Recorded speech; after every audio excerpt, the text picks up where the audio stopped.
Bismillahirrahmanirrahim. Assalamualaikum warahmatullahi wabarakatuh.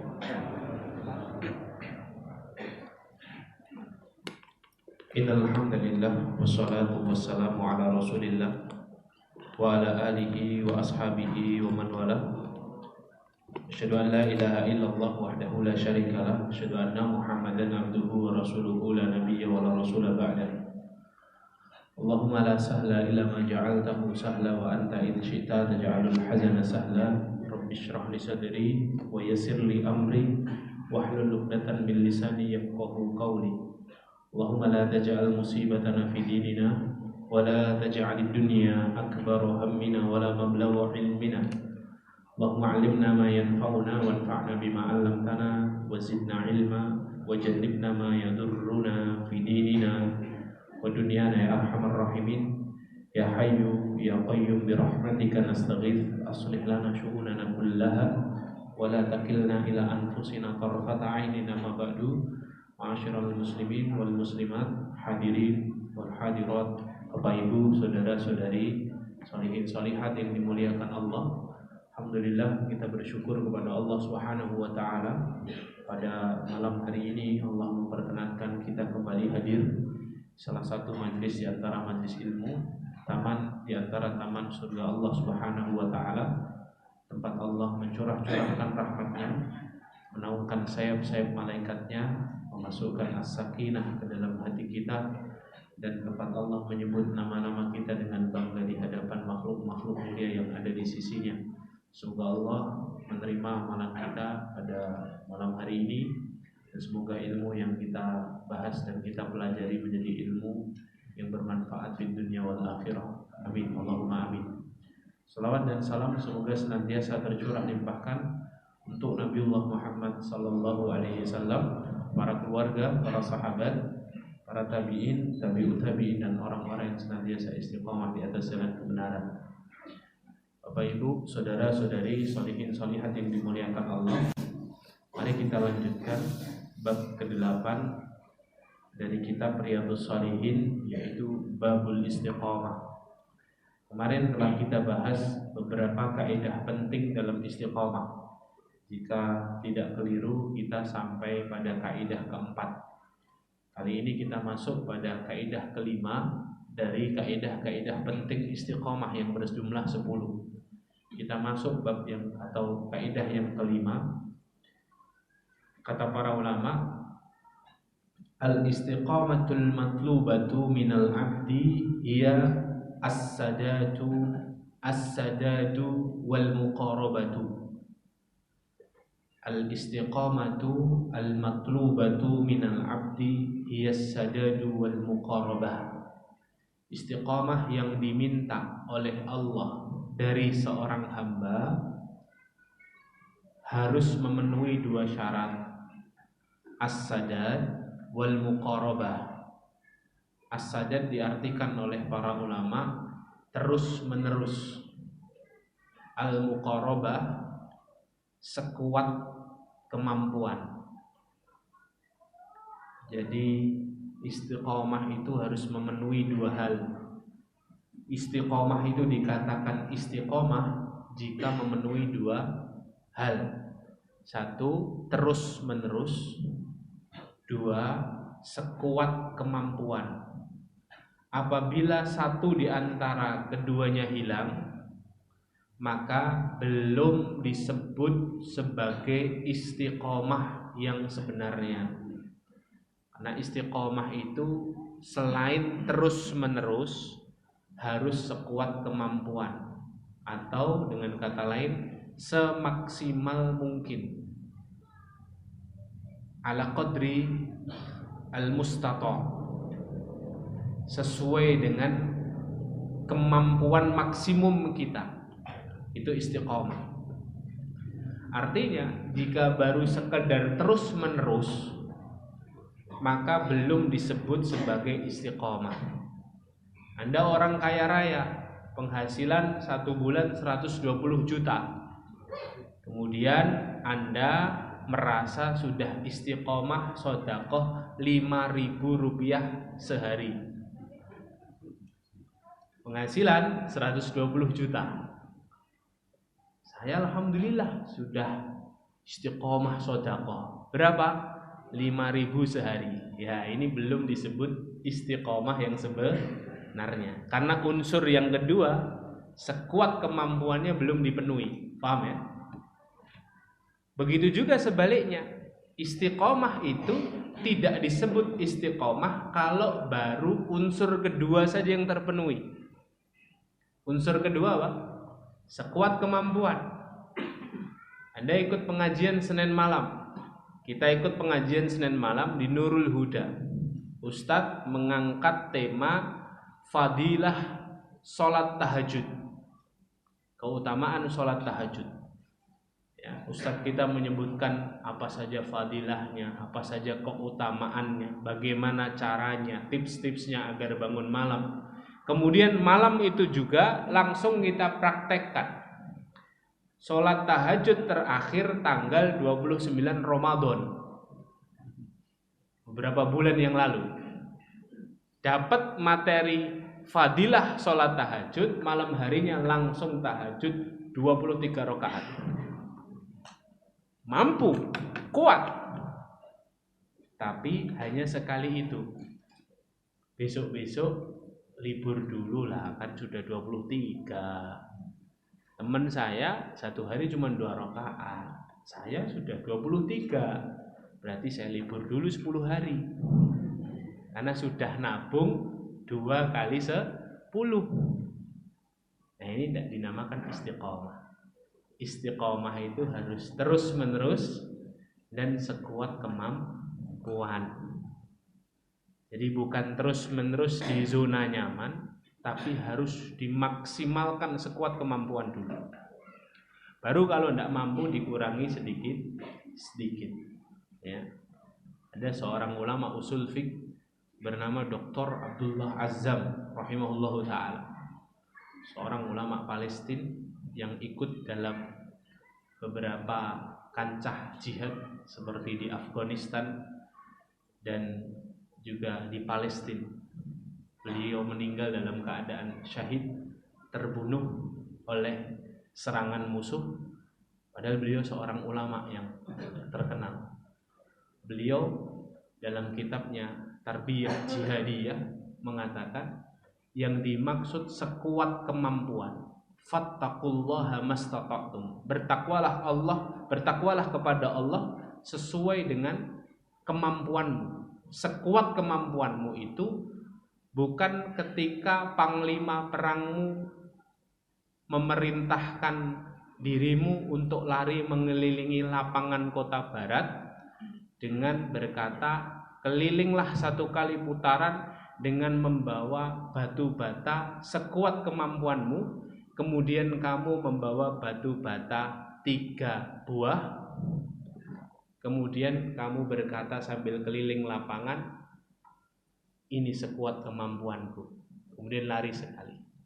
Tapi yang disebut fattaqullaha mastata'tum, bertakwalah kepada Allah sekuat kemampuanmu. Ketika panglima perangmu berkata, kelilinglah, lari, mengitari 1 kali lapangan, sekuat kemampuanmu membawa batu bata, kamu membawa 20 batu bata. Kemudian kalau kamu tidak mampu berlari, kamu kurangi 1.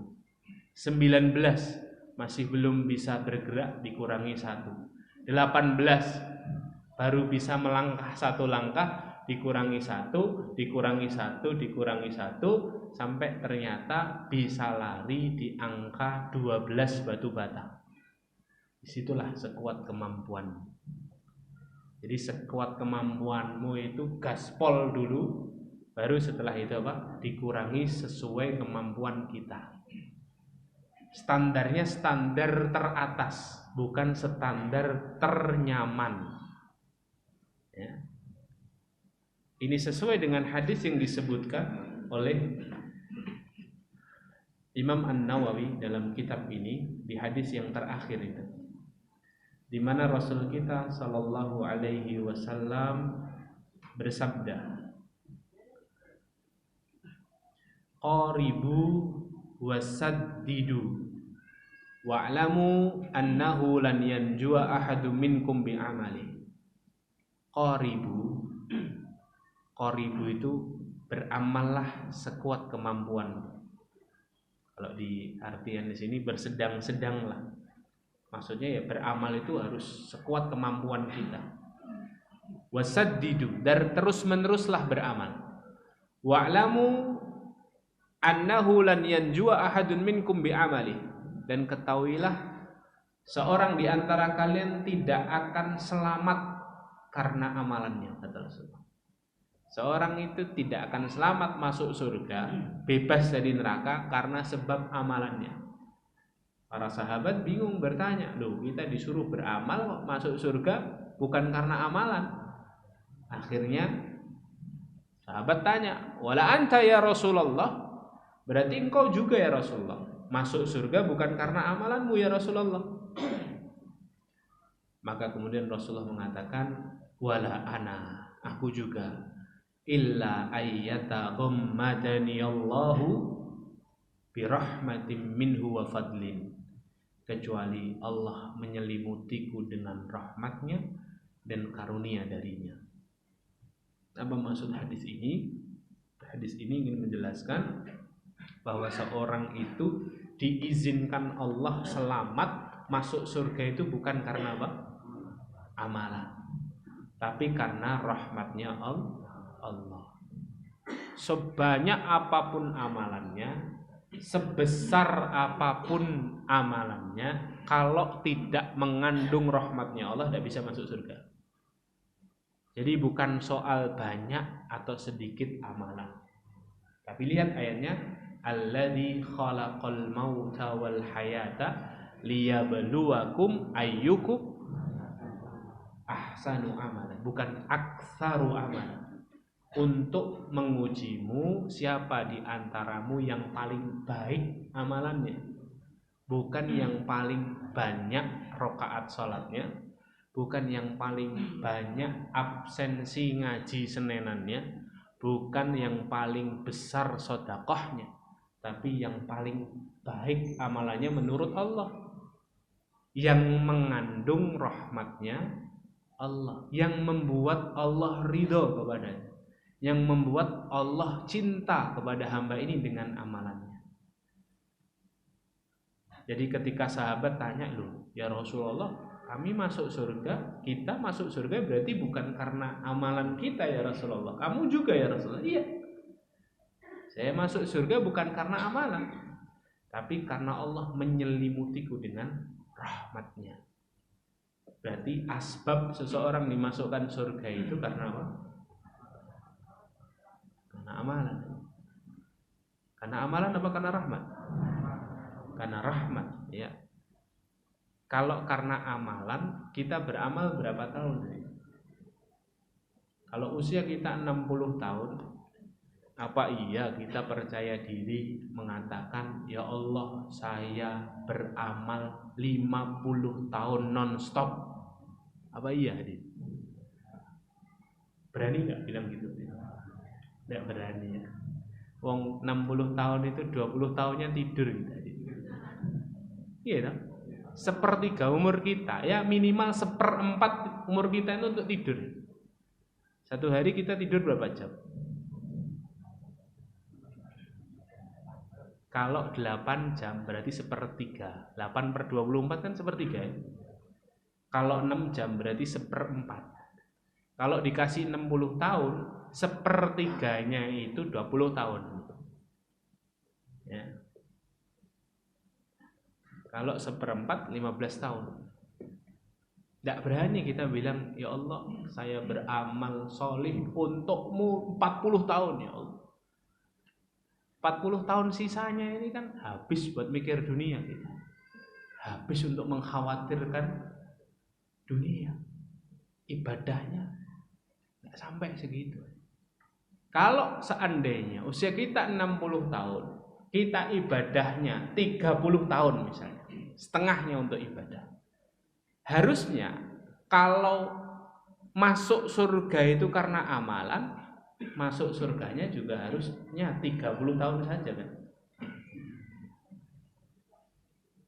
Iya dong. Kan sesuai amalan. 30 tahun saja. Tapi tidak ternyata. Orang itu masuk surga khalidina fiha. Abada, masih ditambah abada. Abadul abad itu selama-lamanya. Kalau masuk neraka itu dihitung karena banyaknya dosa, orang kafir itu masuk nerakanya tidak boleh khalidina fiha. Iya enggak? Karena maksiatnya cuma 20 tahun, 30 tahun ini. Sekarang ada orang kafir, ada orang ahli maksiat 60 tahun hidupnya.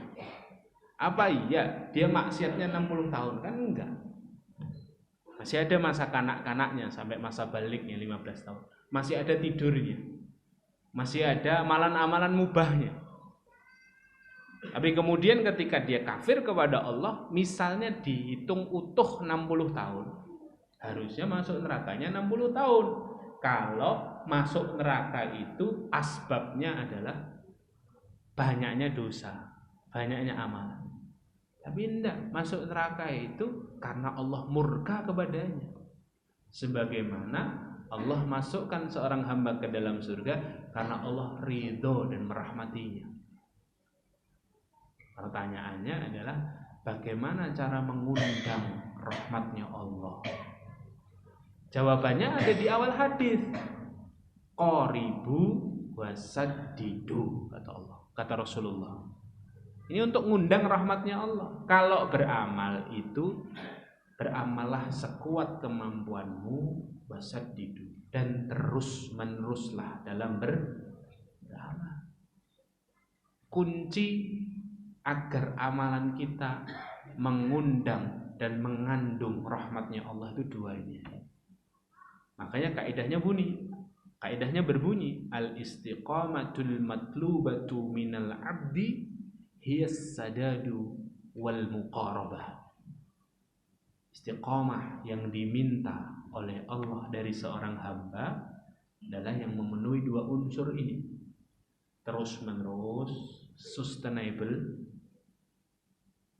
kontinuitas, tapi juga harus ada kualitas dan kuantitas sekuat kemampuan.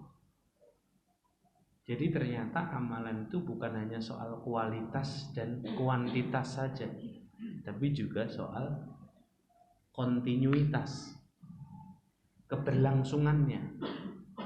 Makanya ada hadis dari Rasulullah SAW, yang hadis ini kita sudah hafal semua, inna khairal a'mal adwamuha wa in qalla. Sebaik-baik amalan itu yang terus-menerus dikerjakan walaupun sedikit, kan? Meskipun sedikit. Sedikit dalam hadis ini konteksnya bukan yang 5.000 gajinya 120 juta tadi. Sedikit dalam hadis ini konteksnya sudah sekuat kemampuan tapi bisanya sedikit.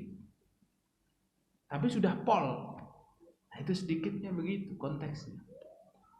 Ya. Nah, inilah yang kemudian mengundang rahmatnya Allah Azza wa Jalla. Nah, ini amalan-amalan kita ini sudah begini belum, adik? Ya, harus dicoba, adik. Harus dicoba. Sedekah yang Anda orang-orang kaya, sedekahnya tidak boleh 5.000, adik. 5.000 terus ngeklaim, alhamdulillah Ustaz, saya sudah istiqomah sedekah. Belum, adik. Belum istiqomah. Di mata Allah belum istiqomah. Sedekah 5.000 Anda belum mengundang rahmatnya Allah. Karena lihat di sini ya, Rasulullah mengkaitkan rahmat Allah itu dengan dua amalan tadi, sekuat kemampuan dan terus menerus. Terus menerusnya sudah, Ustaz, alhamdulillah saya sudah bisa istiqomah sholat witir, Ustaz. Walaupun kadang-kadang saya lakukan setelah sholat isya. Nah, saya khawatir tidak bisa bangun. Bagus. Tapi harus dinaikkan tadi. Kalau sudah istiqomah witir 1 bulan, harus dipaksa bangun malam hari. Makanya kata para ulama, kunci semaksimal mungkin itu 2. kunci beramal sekuat kemampuan itu dua. Satu, harus dipaksa. Dua, jangan ditunda. Satu apa? Harus dipaksa. Mau bangun malam ya harus dipaksa. Harus ba'da isya tidur, jangan wedangan tadi. Ya. Jangan lek-lekan sampai jam 11, insya Allah nggak bangun itu. Tidur di awal waktu sebagaimana Rasul tidur di awal waktu. Wudu sebelum tidur. Kenapa wudu? Agar ruh dan jasad kita suci, agar nanti mudah bangunnya dan tertaut dengan panggilan Allah di malam hari. Karena ruhnya dalam keadaan mengingat Allah. Zikir sebelum tidur. Tidur dalam keadaan jangan terlalu kenyang. Ya. Pasang alarm. Alarmnya jangan taruh di samping tempat tidur. Taruh yang jauh. Jangan satu alarm, 3 alarm. Semua HP di rumah hidupin. Jam 3. Ting kluntang-klunting mesti bangun jadi. Ya. Walaupun bangunnya awalnya terpaksa, risih, suara opo, tapi sudah bangun. Kemudian kalau sudah matiin alarm agak jauh, duduk. Harus dipaksa duduk dulu walaupun teklak-tekluk. Duduk. Makanya suami yang solih itu kan parameternya Rasulullah apa? Suami yang membangunkan istrinya di malam hari, ngambil air, kemudian dipercikkan ke wajah istrinya. Bangun istriku. Istri yang solihah itu bangun, ya, ngambil air segayung, gebyur gitu. Ya, itu solihah banget kan. Ya. Air susu dibalas dengan air comberan itu. Ya. Tapi memang begitu hadirin. Ya. Saling menasihati, saling membangunkan. Harus dipaksa, harus dipaksa. Anda untuk datang ke tempat ini kan awalnya pasti ada di antara kita yang ceritanya memang harus dipaksa temennya dulu. Cobanen sik to. Cobanen sik. Nek ra cocok rasa dibaleni. Ada loh Pak, saya tahu kelihatan dari sini. Iya Pak, koncone cerita soalnya. Tapi pertama aja terpaksa, kedua kok penak, tenang ya, bareng haji, ya alhamdulillah ya, temennya jadi baru-baru, ya, jadi punya kenalan sini situ, alhamdulillah kok habis ngaji kok rezeki ikut tambah lancar ya, oh masya Allah, paksain dulu, kosongin dulu jadwalnya, datang dulu. Kemudian apa? Jangan ditunda. Kalau ada kesempatan beramal solih, jangan nanti dulu. Ambil tadi. Bisa jadi itu kesempatan terakhir yang Allah hantarkan untuk hidup kita. Dan belum tentu ada kesempatan lagi. Flyer pengajian, datang tadi. Bismillah, datang. Cari ridho Allah. Gitu. Ya. Ini kan setiap Senin depan bisa. Ya kalau hidup masih sampai sana ya. Kalau sudah meninggal, selesai kita. Meninggal dalam keadaan menyesal. Ya. Bertobat juga begitu, harus disegerakan. Ya. Saya kayaknya belum pantas bertobat, Ustaz. Masih terlalu kelam hidup saya. Tambah kamu tunda, tambah kelam hidupmu. Ya. Bersegeralah bertobat. Perkara nanti jatuh lagi dalam perkara dosa, yang penting sudah bertobat dulu. Ya. Besok diulang lagi tobatnya. Gitu hadirin. Ya. Jadi ini kaidah yang kelima nih. As-sadadu wal muqarabah. Terus menerus sekuat kemampuan. Biar sekuat kemampuan harus dipaksa, jangan ditunda. 4, 5, 6. Samratul istiqamati fid dunya al istiqamatu 'ala sirati yaumal qiyamah. buah keistiqomahan di dunia adalah istiqomahnya seorang hamba menyeberangi sirat di hari kiamat. Ini kaidahnya para ulama ini. Kalau kita istiqomah lurus di atas jalan yang benar di dunia, kita akan istiqomah lurus dimudahkan melewati sirat di hari kiamat. Buahnya istiqomah di dunia adalah istiqomah nanti menyeberangi sirat. Dan menyeberangi sirat itu hadirin dimuliakan Allah, semua akan melewatinya. Ya. Itu penentuan. Kalau lulus surga, kalau nyemplung neraka, kepleset neraka. Ya. Dan ternyata lancar atau tidaknya kita melewati sirat itu tergantung dari istiqomahnya kita di dunia. Ada orang yang terseok-seok, ada orang yang takut pelan-pelan, ada orang yang gemetar, buyar pikirannya, pucat pasi wajahnya melewati sirat. Ada yang kemudian lancar, berjalan secepat kilat. Tergantung apa ternyata? Tergantung keistiqomahan kita di dunia. Apa kata Allah dalam surah Maryam 71? Wa im minkum illa wariduha. Dan tidak ada seorang di antara kalian yang tidak melewati neraka. Melewati neraka itu maksudnya nyebrang. Bawahnya neraka, nyebrangnya di sirat.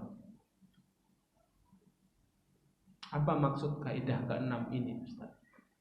Maksud kaidah ke-6 ini salah satu yang paling membuat kita bisa istiqomah di dunia adalah banyaknya kita mengingat beratnya perjalanan di hari kiamat. Jalanan kita ini masih panjang, adik. Dunia ini cuma mampir 60 tahun tok, adik. Ya. Jenengan yang umurnya sekarang 53, ya 7 tahun lagi lah, Pak. Pak Arito berapa? 60. Waduh. Injury time, ya. Sudah extra time Pak Arito. Ya. Iya, Pak. 60 tahun tok. Anda tahu hadis Bukhari Muslim, apa kata Rasulullah? Seorang akan berdiri di tengah padang mahsyar 50.000 tahun. 50.000 tahun. Itu pun 50.000 tahun akhirat. Panjang. Antriannya panjang. Anda bisa bayangkan kemarin para jamaah haji yang kepanasan di Musdalifah ini. Lebih mencengangkan daripada itu. Semua dalam keadaan hufatan, uratan, ghullan, buhma, kata Rasul. Allah akan mengumpulkan manusia di padang mahsyar dalam keadaan hufata, tidak beralas kaki, uratan, tidak berpakaian, ghullan, buhma, tidak berkhitan dan tidak membawa apa-apa. Ada air mineral di sini. Panas. Jarak antara kepala manusia dengan matahari 1 mil.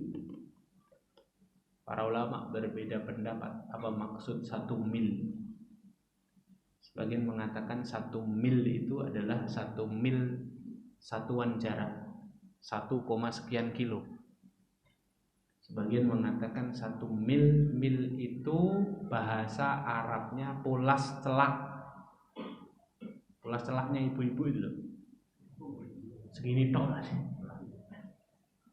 Masya Allah, panas aja. Dan orang tidak peduli dengan panasnya. Karena orang ketika itu hanya sibuk memikirkan nasibnya sendiri-sendiri. Surga apa neraka, ya Allah. Berapa banyak amalanku dulu, ya Allah. Dosaku, ya Allah, melambung tinggi, ya Allah. Bingung, sudah deg-degan sendiri-sendiri. Nah, ketika Ibunda Aisyah radhiyallahu anha tanya Rasul, "Ya Rasulullah, apakah mereka tidak saling malu dengan kanan kirinya ya Rasulullah? Di dunia mereka berpakaian, di padang mahsyar mereka telanjang bulat ya Rasulullah." Apa kata Rasulullah? Bagaimana mereka malu? Bagaimana mereka sempat malu? Sedangkan yang ada dalam pikiran mereka hanya surga dan neraka. Tidak sempat malu gitu. Sudah tidak sempat lagi melihat kanan kiri, deg-degan, mikirin diri sendiri, antri panjang. Ada hari hisab di situ, satu-satu dipanggil sama Allah. Imam Al-Qurtubi, rahimahullahu taala, Syamsuddin Al-Qurtubi, dalam kitabnya Tazkirah, beliau mengatakan, setiap manusia nanti akan dipanggil sesuai dengan namanya di dunia dan nama ayahnya di dunia.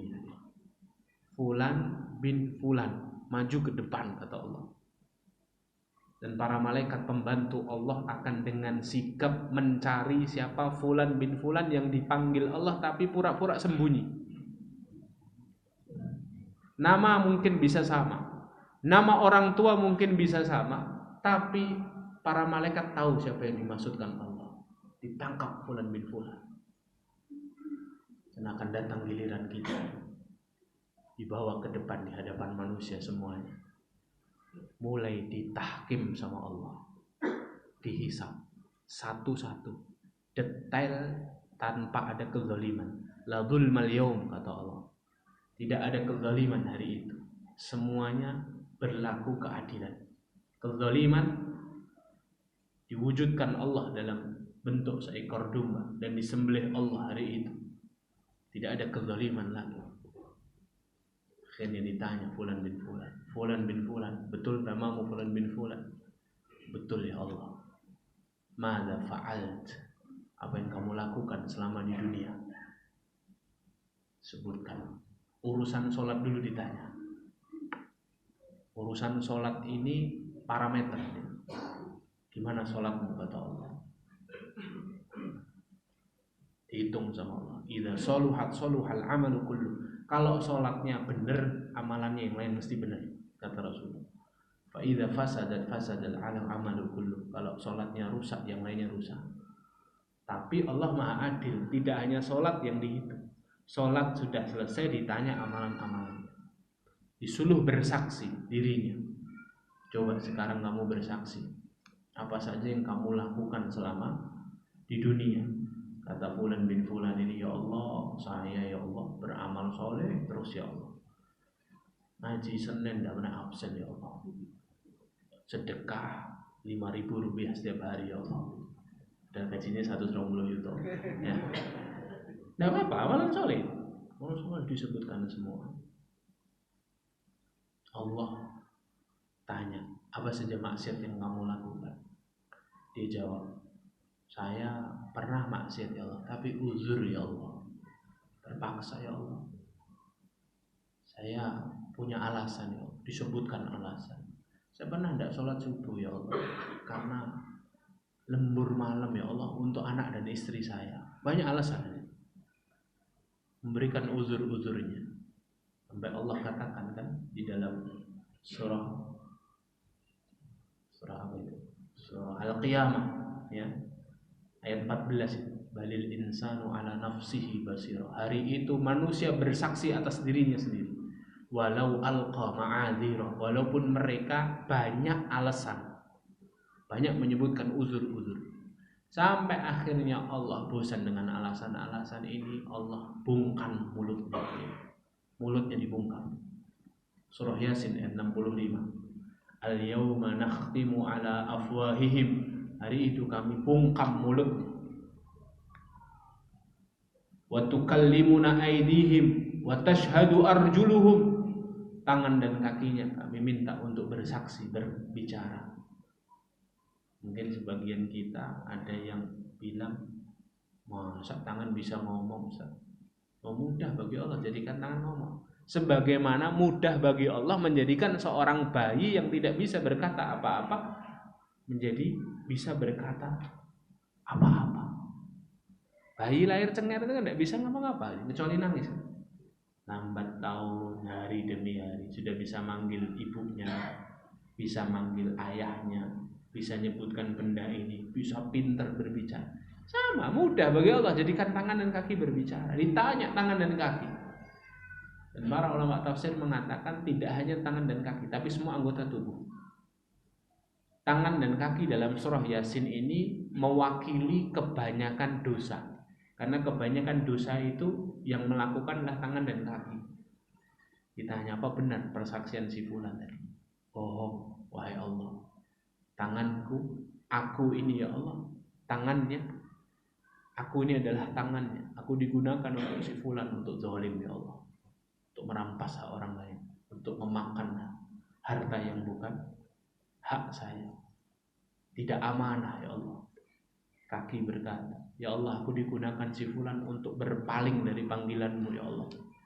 Aku datang ke tempat-tempat haram ya Allah, tempat-tempat yang kau murkai ya Allah. Matanya bersaksi, telinganya bersaksi, kulitnya bersaksi dalam surah Fatir.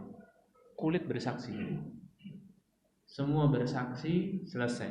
Saksinya sudah bersaksi. Dibuka mulutnya. Mulutnya dibuka, berhujah lagi di hadapan Allah. Hendak ya Allah, itu tanganku itu ngantuk mungkin ya Allah. Ya, dia nggak tahu kejadian sebenarnya. Banyak alasan ini. Walau alqa ma'adzirah.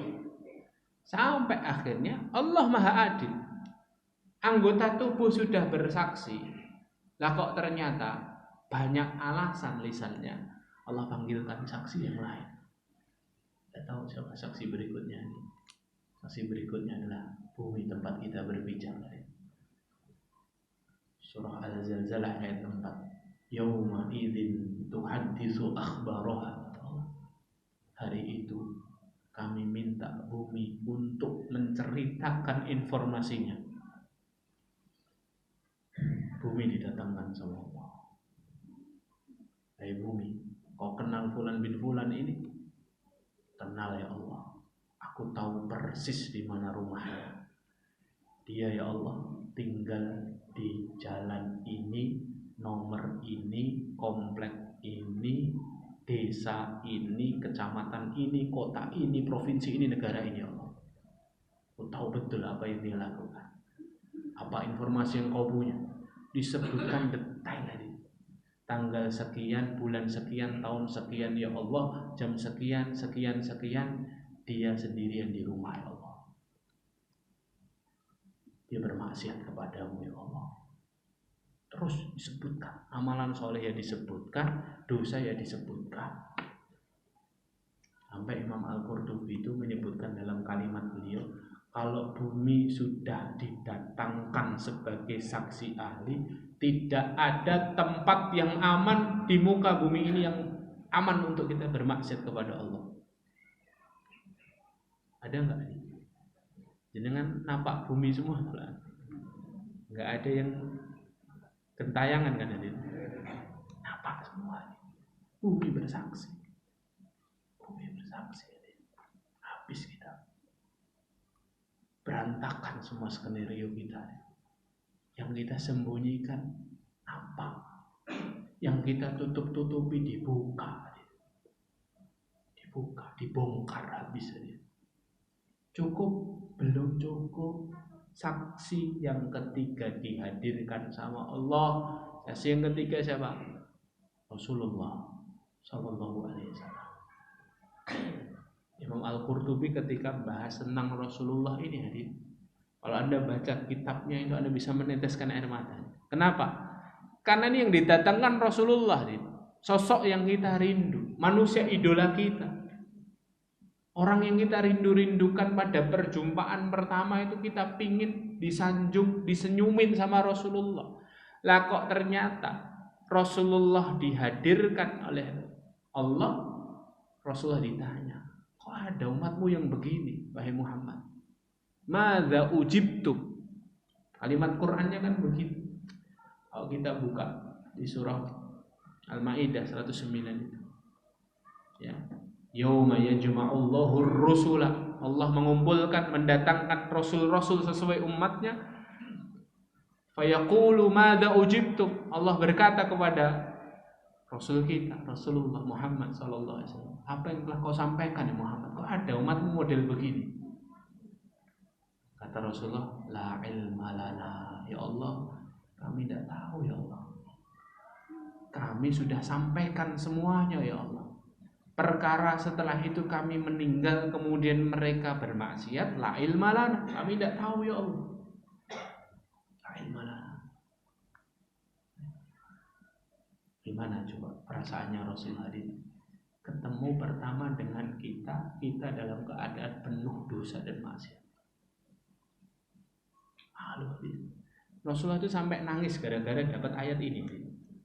Rasulullah kan pernah, ya Ibnu Mas'ud, Iqra alayyal Qur'an, bacakan untukku Quran. Ibnu Mas'ud sempat nolak. Aqra'u alaika wa ilaika unzil. Aku bacakan untukmu padahal Al-Quran turun untukmu ya Rasulullah. Uhibbu an asma' min ghairi. Aku ingin mendengarkan bacaan dari selainku. Wahai Ibnu Mas'ud. Ini jadi dalil dengarkan orang baca Quran itu berpahala, ibadah.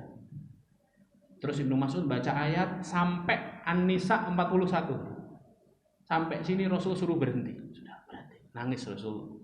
Apa bunyi ayatnya? An-Nisa 41. Fa kaifa idza ji'na min kulli ummatin bi syahidin wa ji'na bika 'ala haula'i syahida.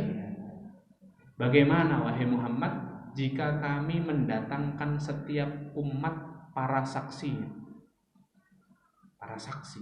bahwa syariat sudah disampaikan kepada mereka. Wa ji'na bika dan kami mendatangkan dirimu wahai Muhammad ala haula untuk umatmu syahidah sebagai saksi di hari kiamat. Rasulullah nangis jadi. Tak tega Rasulullah, mana nasib umatku nanti kalau ada yang maksiat. Nangis sudah, stop. Ibnu Mas'ud stop, kata Rasulullah. Minta berhenti sampai ayat itu tadi. Saksi ketiganya adalah Rasulullah. Enggak malu kita hadirin. Kalau terus-menerus jatuh dalam kemaksiatan, terus-menerus dosa tidak ditobat-tobati. Ayo kita berubah hari ini. Kita minta ampun sama Allah, tobat sama Allah, mohon maaf sama Allah. Astagfirullah wa atubu ilaih. Astagfirullah wa atubu ilaih. Astagfirullah wa atubu ilaih. Kita lanjutkan setelah azan insyaallah. Di kaidah ini mau silakan azan dulu. Lanjutkan sebentar setelah ini. Subhanakallahumma bihamdika asyhadu an la ilaha illa anta astaghfiruka wa atubu ilaik. Bismillah, alhamdulillah wassalatu wassalamu ala Rasulillah wa ba'd. Masyarul muslimin a'azzakumullah. 3 saksi sudah dihadirkan. Saksi yang keempat akan dihadirkan. Siapa mereka saksi keempat? Dalam hadis riwayat Muslim, Rasulullah sallallahu alaihi wasallam bersabda, manusia lain yang pernah kita zalimi akan mengulangi kesaksiannya di hadapan Allah di hari kiamat. Allah umumkan nama kita di hadapan semua manusia. Siapa yang kenal Fulan bin Fulan? Semua orang akan berjajar mengangkat tangannya sesiapapun yang mengenal kita. Angkat tangan ini. Allah berkata lagi, siapa yang pernah terzalimi oleh Fulan bin Fulan? Semua orang akan mengangkat tangannya. Dalam hadis Ibnu Abi Dunya disebutkan Rasulullah pernah berlinang air mata. Kemudian ditanya oleh sahabat, mengapa kau berlinang air mata ya Rasulullah? Akan datang sebuah hari di mana semua orang akan membutuhkan pundak orang lain untuk memikul dosanya. Di pikirannya orang hari itu, kita ini nanti pikirannya cuma satu, beban saya terlalu berat, saya harus cari pundak orang lain. Kesempatan itu datang, Allah tanyakan dan Allah umumkan, siapa yang kenal Fulan bin Fulan? Siapa pernah terzalimi Fulan bin Fulan? Angkat tangan, maju ke depan, satu persatu maju, menggugat Fulan bin Fulan. Apa yang pernah dia lakukan kepadamu? Kata Allah, Fulan ya Allah pernah mempermalukanku di depan umum ya Allah. Fulan ya Allah pernah merampas tanahku ya Allah. Fulan ya Allah pernah menipuku ya Allah, pernah mencaci makiku ya Allah. pernah membunuh anakku ya Allah, pernah menyia-nyiakanku ya Allah, pernah menelantarkanku ya Allah. Dicek sama Allah, divalidasi, tanya Raqib Atid, betul Raqib Atid? Betul ya Allah, dia zalim selama di dunia kepada dirinya fulan ini.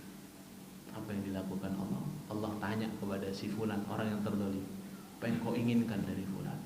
Ya Allah, pindahkan beban dosaku kepada pundaknya ya Allah.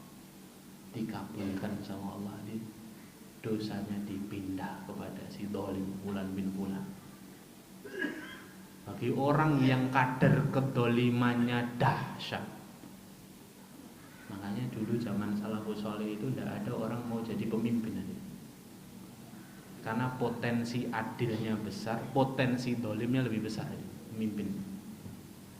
Dilempar-lempar aja namanya pemimpin itu dulu. Ya, tidak ada yang sampai pasang baliho, tidak ada deh. Allah tidak ada. Jangan menemukan riwayat bawa ke sini. Sahabat Abu Bakar pasang baliho, pilih saya jadi khalifah. Nggak ada deh. Lempar-lemparan ini, nggak ada yang mau. Kenapa? Resikonya besar. Kalau punya rakyat 270 juta, dolim. Tapi ini bukan negara kita. Konoha. Ya. Negara yang sombong. Enggak, kita sendiri aja lah, enggak usah bahas yang lain. Kita sendiri nih, kalau enggak amanah, dolim kan. Potensi dituntutnya besar dia. Ya Allah, satu-satu antri. Makanya Rasulullah apa? Atadruna anil muflis? Manil muflis? Sahabatku, kalian tahu enggak siapa orang yang muflis, bangkrut? Ada sahabat, man laisa lahu dinar wala mata' ya Rasulullah. Orang yang tidak punya uang, tidak punya barang dagangan ya Rasulullah, bangkrut. Kata Rasulullah, bukan. Orang yang bangkrut itu orang yang punya banyak amalan, banyak ibadah, tapi di lain sisi dia suka dolim sama saudaranya, suka menjatuhkan kehormatannya, suka merampas haknya. Nanti saudaranya ini akan datang jadi musuhnya di hari kiamat, menggugat di hadapan Allah, sehingga kemudian semua amalannya dibagi kepada saudaranya, dosanya saudaranya dibagi kepada dirinya. Habis itu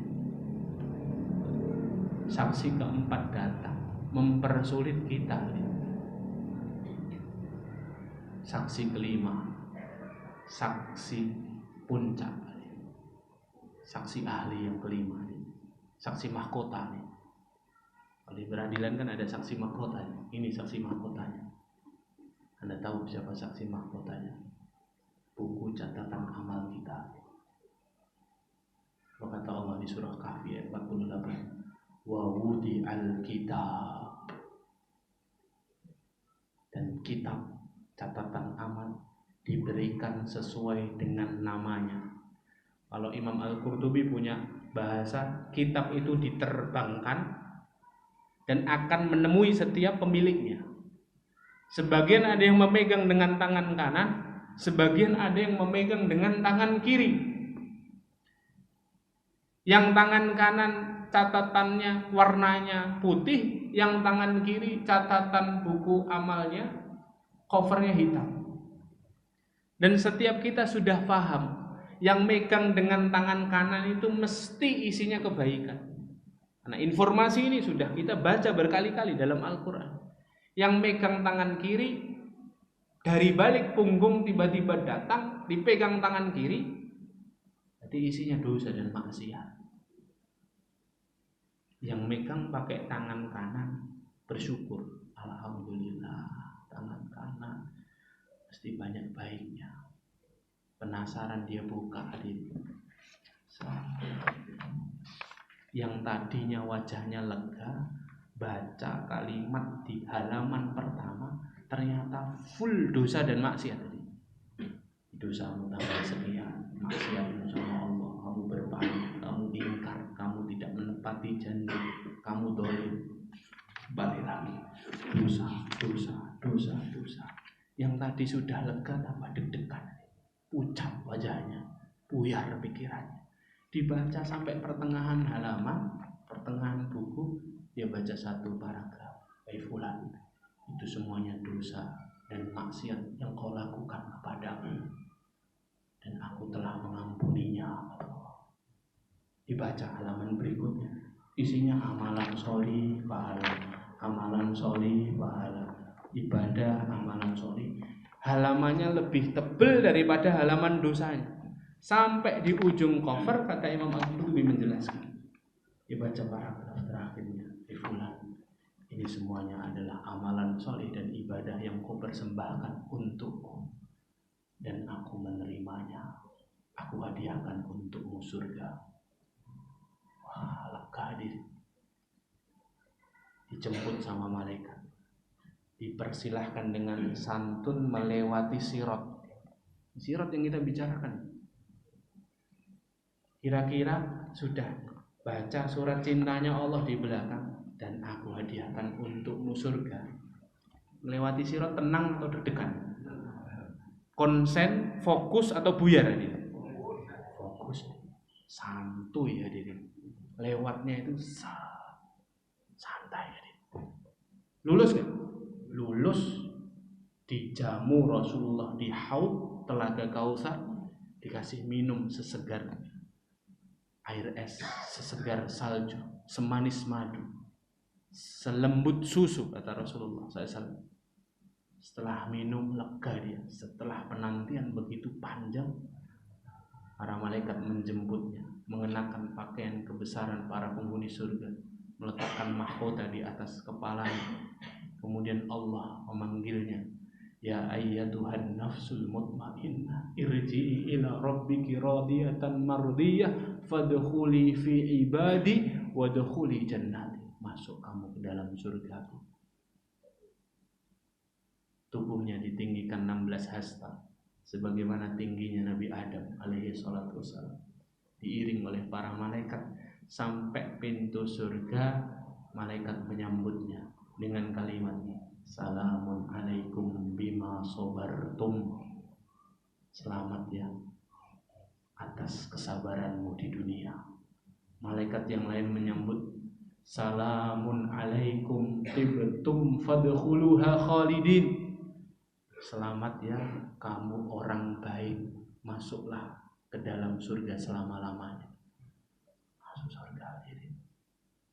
Hilang semua dahaga, hilang semua kepenatan, ketakutan, kekhawatiran. Allah izinkan masuk surga. Sementara yang megang pakai tangan kiri sudah buyar pikirannya. Covernya warnanya hitam, muncul bukunya dari balik punggungnya. Dia penasaran, sudah tidak semangat buka halamannya. Melihat halaman pertama, matanya terbelalak. Amalan soleh. Iya, ini amalan saya ini. Tahu persis ya. Kenapa tahu persis ini? Ya amalannya cuma itu tok, hafal dia. Balik lagi, semangat dia. Yang tadinya pucet jadi semangat. Banyak juga amalanku nih. Dibaca sampai di pertengahan halaman dibaca satu paragraf. Fulan bin fulan, itu semuanya amalanmu yang kau usahakan di dunia, dan aku menolaknya, kata Allah. Ditolak sama Allah dia. Dibaca halaman berikutnya, lebih tebal daripada bagian pertama. Isinya dosa maksiat lengkap dia. Lengkap. Sudah gak konsen dia baca.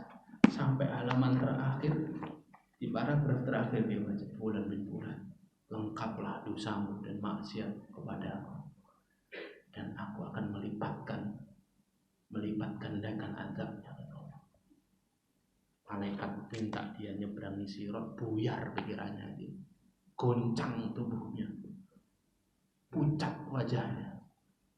Konsen enggak? Fokus enggak? Wa im minkum illa wariduha. Bahaya dia. Gak fokus, suruh nyebrang dia. Gak bahaya tak? Bahaya dia. Ya. Bahaya dia. Nyemplung dia. Nyemplung. Masuk neraka dia. Waliyadzubillah.